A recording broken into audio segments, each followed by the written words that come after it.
பெற்றோர்களே, உங்கள் குழந்தைகளுடன் ஒன்றாக உறங்குவதை இன்றே நிறுத்திடுங்கள். உங்கள் பிஞ்சு குழந்தைகளின் உயிரை நீங்களே பறித்து விடாதீர்கள்.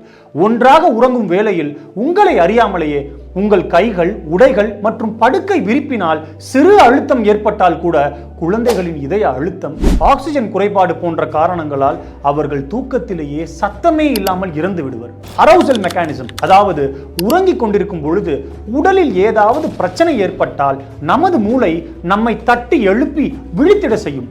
ஆனால் குழந்தைகளின் உடலில் இந்த செயல்முறை நடைபெறாது. இதனால் தூக்கத்திலிருந்து விழித்து அவர்களால் அழக்கூட இயலாது. அமெரிக்கன் அகாடமி ஆஃப் பீடியாட்ரிக்ஸ் இந்த ஆபத்தினை ட்ரிபிள் ரிஸ்க் மாடல் என்று நிர்ணயித்து வைத்திருக்கின்றனர். இது முக்கியமாக 6 மாதத்திற்கு கீழ் உட்பட்ட குழந்தைகளுக்கு நடக்கலாம். ஒவ்வொரு வருடமும் பல்லாயிரக்கணக்கான குழந்தைகள் இவ்வாறு மடிகின்றனர். எனவே பெற்றோர்களே, உங்கள் குழந்தைகளை ஒரு தனி தொட்டிலில் உறங்க வையுங்கள். உங்கள் கூட அல்ல. நன்றி.